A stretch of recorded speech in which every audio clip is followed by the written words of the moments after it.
Bismillah. Assalamualaikum warahmatullahi wabarakatuh. Alhamdulillah. Wassalatu wassalamu ala rasulillah amma ba'du. Mata kuliah, metode pengajaran dengan pembahasan, pendekatan, dan strategi pembelajaran.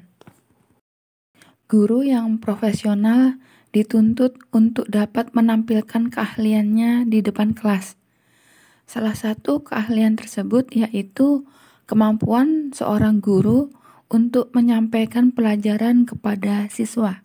Untuk dapat menyampaikan pelajaran dengan efektif dan efisien, guru perlu mengenal berbagai jenis strategi pembelajaran sehingga dapat memilih strategi mana yang paling tepat untuk mengajarkan suatu bidang studi tertentu. Dalam rangka mencapai tujuan pembelajaran, setiap guru dituntut untuk memahami benar strategi pembelajaran yang akan diterapkan.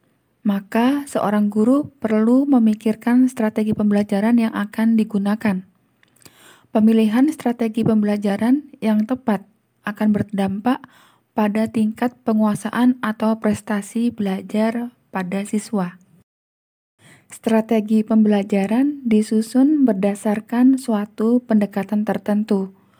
Oleh karena itu, sebelum diuraikan tentang strategi pembelajaran, terlebih dahulu akan dijabarkan pengertian mengenai pendekatan pembelajaran.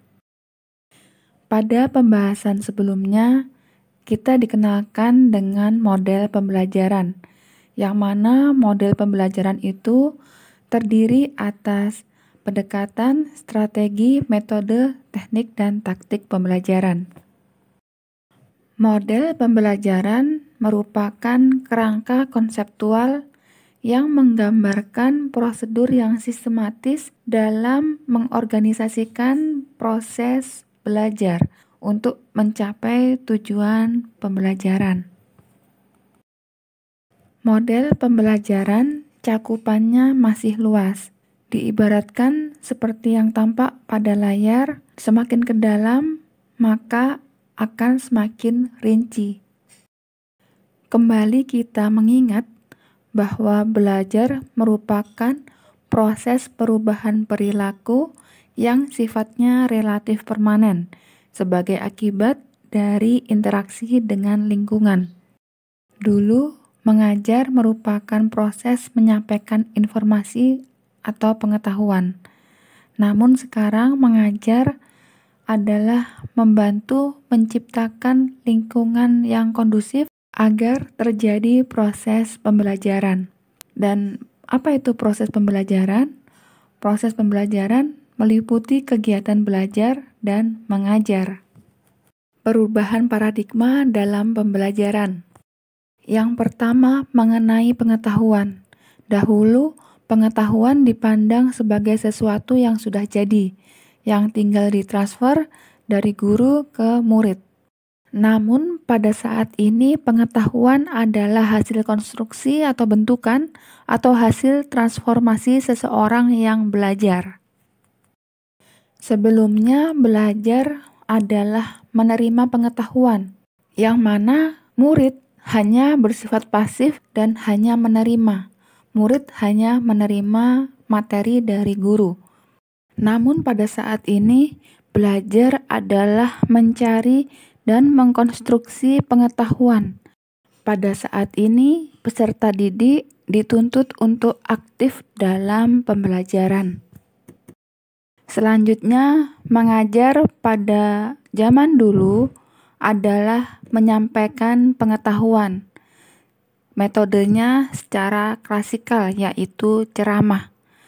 Dan mengajar adalah menjalankan sebuah instruksi yang telah dirancang. Maksudnya adalah guru menyampaikan materi yang sudah jadi kepada peserta didik. Namun pada saat ini mengajar sudah menjadi membelajarkan, di mana guru berpartisipasi dengan peserta didik dalam membentuk pengetahuan, dan guru menjalankan berbagai macam strategi untuk membantu peserta didik dalam proses pembelajaran. Pengajaran pada zaman dulu diilustrasikan sebagaimana gambar yang tampak pada layar, yaitu siswa pasif dan hanya bersifat menerima pengetahuan atau transfer pengetahuan yang disampaikan oleh guru. Guru sepenuhnya memberikan materi pembelajaran kepada siswa. Jadi ketika guru tidak ada, maka tidak ada pembelajaran. Pada saat ini, peran sebagai seorang pengajar seperti yang telah dibahas pada pembahasan sebelumnya, yaitu sebagai fasilitator, yaitu memfasilitasi materi. Yang kedua sebagai tutor, yaitu menunjukkan jalan atau cara atau metode dalam menemukan atau menyelesaikan permasalahan. Yang ketiga sebagai motivator dalam memberikan perhatian, materi, semangat, kepercayaan diri, dan sebagainya. Dan yang keempat sebagai pemberi umpan balik, yaitu memonitor serta mengkoreksi jalan pikiran atau hasil kinerja dari peserta didik. Pendekatan pembelajaran. Pendekatan pembelajaran dapat diartikan sebagai titik tolak atau sudut pandang kita terhadap proses pembelajaran yang merujuk pada pandangan tentang terjadinya suatu proses yang bersifat umum. Di dalamnya mewadahi, menginspirasi, menguatkan, dan melatari metode pembelajaran dengan cakupan teoritis tertentu. Para ahli berbeda dalam mengelompokkan pendekatan pembelajaran. Kali ini kita akan membahas 3 rumpun pendekatan pembelajaran. Yang pertama, pendekatan pembelajaran berdasarkan subjek dan objek pembelajaran. Yang kedua, pendekatan pembelajaran berdasarkan cara perolehan bahan pembelajaran. Dan yang ketiga, pendekatan pembelajaran berdasarkan bantuan guru dalam memecahkan masalah kegiatan pembelajaran. Dilihat dari sudut pandang subjek dan objek pembelajaran, pendekatan pembelajaran terdapat 2 jenis pendekatan. Yang pertama, pendekatan pembelajaran yang berorientasi atau berpusat pada guru, teacher-centered approach atau teacher-centered learning. Dan pendekatan pembelajaran yang berorientasi atau berpusat kepada siswa, student-centered approach atau student-centered learning. Pada pendekatan pembelajaran yang berpusat pada guru atau teacher-centered approach, guru menentukan isi materi, struktur, dan metode mengajar sesuai dengan silabus. Sudah tersedia dalam silabus, sedangkan lembaga pendidikan berperan untuk mengatur tempat, jadwal waktu pembelajaran, penyediaan sarana, dan mengatur jadwal guru-guru. Peserta didik menerima pembelajaran hanya dari guru, lalu dilakukan evaluasi oleh guru. Jadi pada diagram tersebut nampak bahwa ketika guru tidak ada, maka proses pembelajaran pun tidak ada. Pada teacher-centered approach, pembelajaran sangat bergantung pada guru. Ciri-ciri dari pembelajaran dengan pendekatan teacher-centered approach diantaranya yang pertama, dalam teacher-centered approach, guru menjadi pusat dalam pembelajaran. Guru memegang peranan sangat penting dan menentukan segalanya. Bahkan seorang guru dengan pendekatan teacher-centered approach memiliki hak keabsahan pengetahuan. Yang benar itu seperti yang dikatakan oleh guru. Dalam teacher-centered approach, sangat penting peran guru, maka biasanya proses pengajaran hanya akan berlangsung ketika guru ada, dan tidak akan ada pembelajaran apabila guru tidak ada. Dalam pendekatan ini, guru memiliki 3 peran utama, yaitu guru sebagai perencana, guru sebagai penyampai informasi, dan guru sebagai evaluator. Ciri yang kedua yaitu siswa sebagai objek pembelajaran. Siswa dianggap sebagai organisme yang pasif yang belum memahami apa yang harus dipahami, sehingga dalam proses pembelajaran siswa dituntut untuk memahami segala sesuatu yang disampaikan oleh guru. Peran siswa adalah sebagai penerima informasi yang diberikan oleh guru. Jenis pengetahuan dan keterampilan kadang tidak mempertimbangkan kebutuhan siswa, tapi berangkat dari pandangan yang menurut guru dianggap baik dan bermanfaat. Sebagai objek belajar, kesempatan siswa untuk mengembangkan kemampuan sesuai dengan bakat dan minatnya, bahkan untuk belajar sesuai dengan gaya belajarnya menjadi terbatas. Sebab proses pembelajaran dan segalanya yang berkaitan dengan pembelajaran diatur dan ditentukan oleh guru. Ciri yang ketiga dalam pembelajaran dengan pendekatan teacher-centered approach adalah pembelajaran terjadi pada tempat dan waktu tertentu.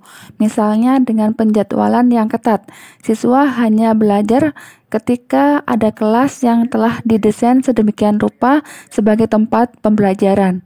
Dengan adanya tempat yang telah ditentukan, pengajaran sering terjadi dengan sangat formal.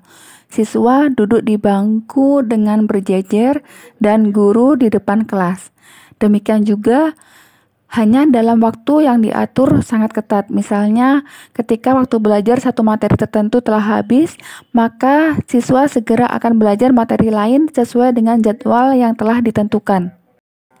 Ciri yang keempat adalah pada teacher-centered approach, tujuan utama pengajaran adalah penguasaan materi pelajaran. Keberhasilan suatu proses pengajaran diukur dari sejauh mana siswa dapat menguasai materi pelajaran yang disampaikan oleh guru. Materi pelajaran itu sendiri adalah pengetahuan yang bersumber dari materi pelajaran yang disampaikan oleh guru. Terkadang siswa tidak memahami apa gunanya mempelajari mata pelajaran tersebut. Dikarenakan kriteria keberhasilan yang ditentukan oleh penguasaan materi pelajaran, maka alat evaluasi yang digunakan biasanya adalah tes hasil belajar tertulis yang dilaksanakan secara periodik. Yang kedua, pendekatan pembelajaran yang berpusat pada siswa atau student-centered approach. Pada pendekatan ini, mengajar tidak ditentukan oleh lamanya serta banyaknya materi yang disampaikan, tapi dari dampak proses pembelajaran itu sendiri. Bisa jadi guru hanya sebentar mengajar di kelas, namun dengan waktu yang sebentar itu membuat siswa sibuk melakukan proses belajar. Itu sudah dikatakan mengajar dalam pendekatan SCA ini. Dalam pendekatan ini, pembelajaran tidak ditentukan oleh selera guru, tapi sangat ditentukan oleh siswa itu sendiri. Mau belajar apa siswa dari topik yang harus dipelajari, bagaimana cara mempelajarinya, bukan hanya guru yang menentukan, tapi juga siswa. Siswa memiliki kesempatan untuk belajar sesuai dengan gayanya sendiri.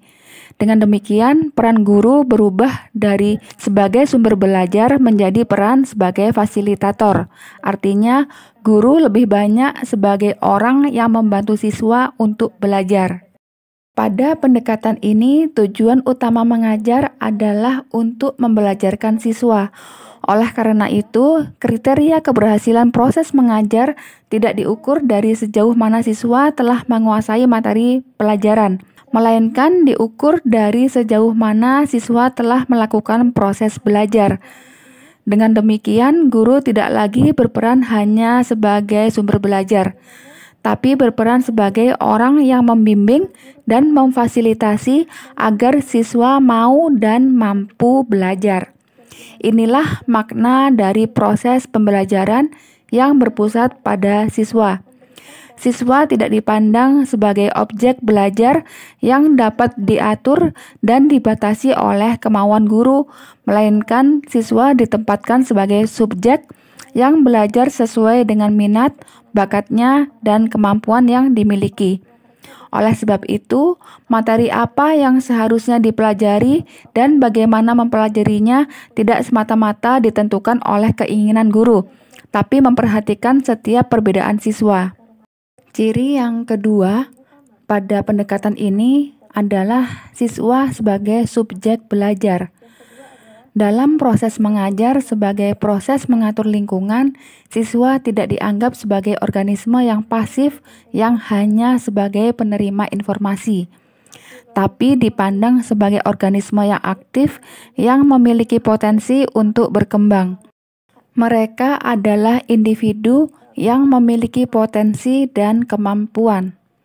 Ciri yang ketiga, proses pembelajaran berlangsung di mana saja, sesuai dengan karakteristik pembelajaran yang berorientasi kepada siswa, maka proses pembelajaran dapat terjadi di mana saja. Kelas bukan satu-satunya tempat belajar. Siswa dapat memanfaatkan berbagai tempat belajar sesuai dengan kebutuhan dan sifat dari materi pelajaran. Ketika siswa akan belajar tentang fungsi pasar, contohnya, maka pasar itu merupakan tempat belajar siswa. Siswa diajar ke pasar, misalnya. Ciri terakhir, pembelajaran berorientasi pada pencapaian tujuan. Tujuan pembelajaran bukan penguasaan materi pelajaran, tapi proses untuk mengubah tingkah laku siswa sesuai dengan tujuan yang akan dicapai. Oleh karena itu, penguasaan materi bukan akhir dari proses pengajaran, tapi hanya sebagai tujuan antara untuk pembentukan perilaku siswa itu sendiri.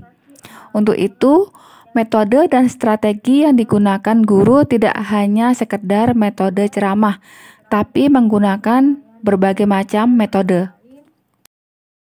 Yang kedua, pendekatan pembelajaran yang dipandang dari cara perolehan bahan pembelajaran. Yang pertama, pendekatan konsep yang menekankan pada pemahaman fakta dan prinsip. Dan yang kedua, pendekatan proses yang mengembangkan keterampilan peserta didik dalam menemukan serta mengembangkan secara kreatif fakta dan konsep, lalu mengkaitkannya dengan sikap dan nilai yang diperlukan. Yang ketiga, pendekatan pembelajaran berdasarkan bantuan guru dalam memecahkan masalah kegiatan pembelajaran. Ada 11 pendekatan yang termasuk dalam rumpun ini. Definisi strategi pembelajaran. Istilah strategi berasal dari bahasa Yunani strategos yang merupakan gabungan kata stratos dan ago. Stratos adalah militer dan ago adalah memimpin. Maksudnya adalah merencanakan atau to plan. Menurut Kem dalam Winasanjaya pada strategi pembelajaran adalah kegiatan pembelajaran yang harus dikerjakan oleh guru dan siswa agar tujuan pembelajaran dapat dicapai secara efektif dan efisien.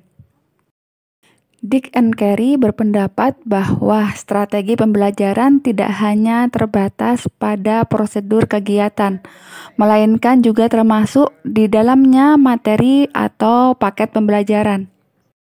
Strategi pembelajaran terdiri atas semua komponen materi pelajaran dan prosedur yang akan digunakan untuk membantu siswa mencapai tujuan pembelajaran tertentu.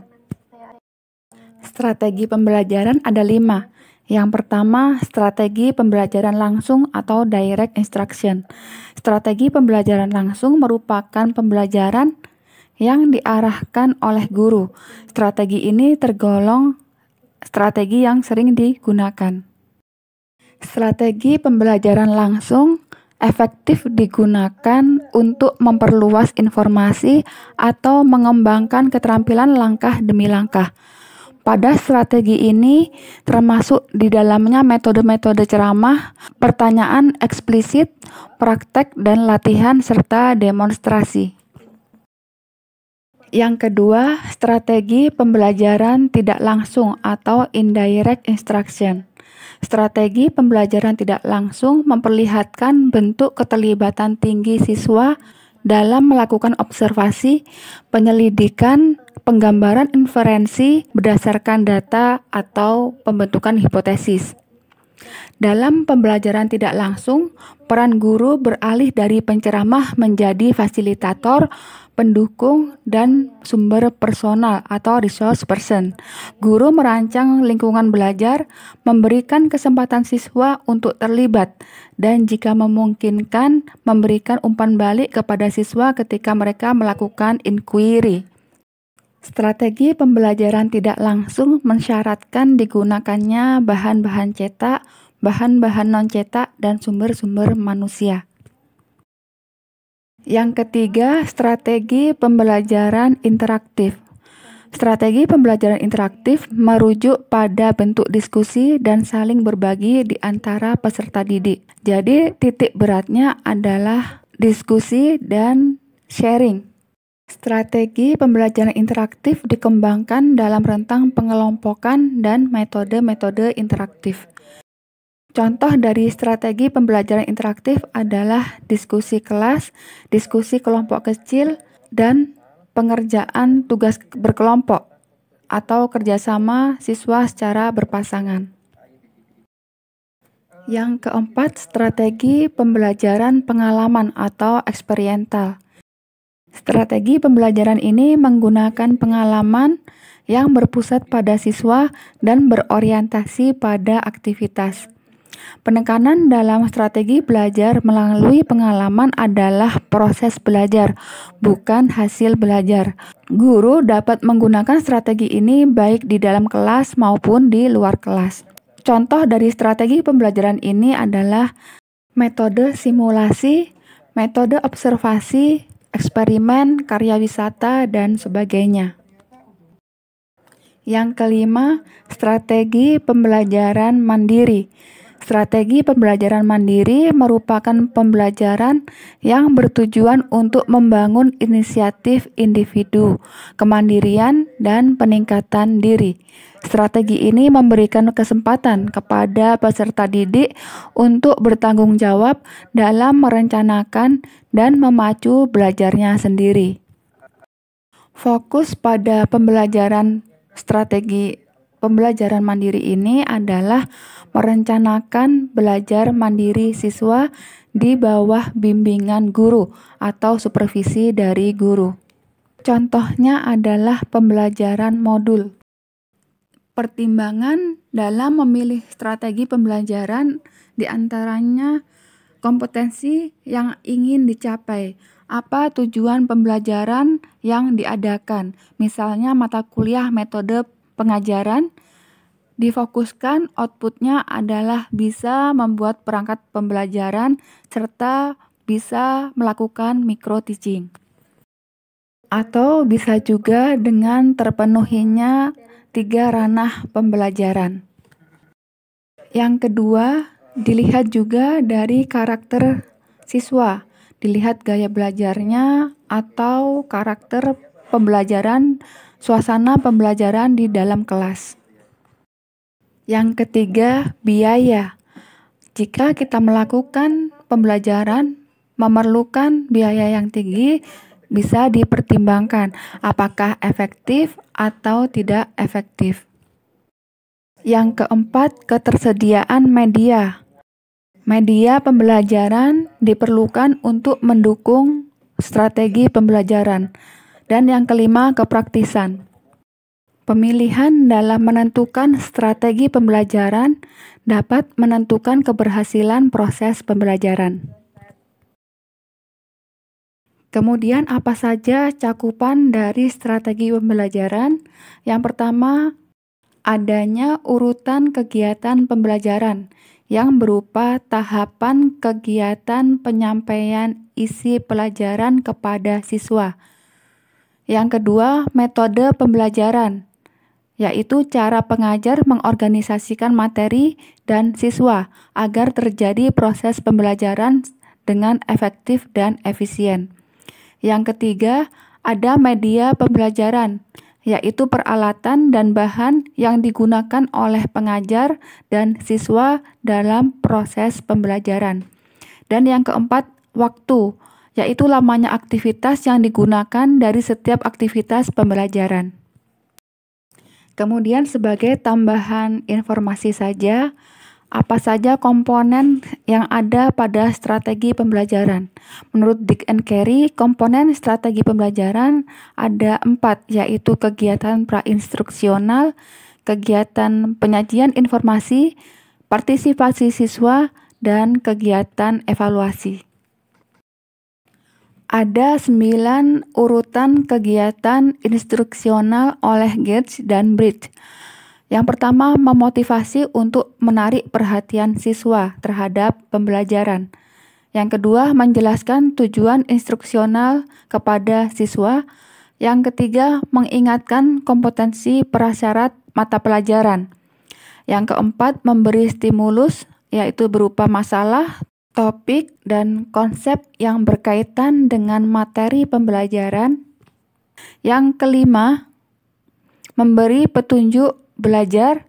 Yang keenam, mendorong siswa untuk tampil atau aktif dalam proses pembelajaran. Yang ketujuh, memberikan balikan atau feedback. Yang kedelapan, menilai tampilan siswa atau memberikan apresiasi. Dan yang kesembilan, menyimpulkan materi yang berkaitan dengan pembelajaran. Urutan kegiatan instruksional. Yang pertama, pendahuluan. Ada penjelasan singkat mengenai isi pelajaran, relevansi isi pelajaran baru dengan pengalaman siswa, dan ada tujuan instruksional khusus. Yang kedua, penyajian materi berupa uraian materi, contoh soal, dan latihan. Dan yang ketiga, penutup berupa tes formatif dan balikan serta tindak lanjut. Metode instruksional berfungsi sebagai cara untuk menyajikan isi pelajaran kepada siswa untuk mencapai tujuan pembelajaran yang telah ditentukan. Metode instruksional tidak ada yang berlaku secara umum, akan tetapi harus dipilih sesuai dengan bahan, siswa, guru, dan tujuan instruksional khusus. Demikian pembahasan yang bisa disampaikan pada kesempatan kali ini. Semoga bermanfaat. Subhanakallahumma wa bihamdika asyhadu alla ilaha illa anta astaghfiruka wa atubu ilaik. Wassalamualaikum warahmatullahi wabarakatuh. Barakallahu fiikunna.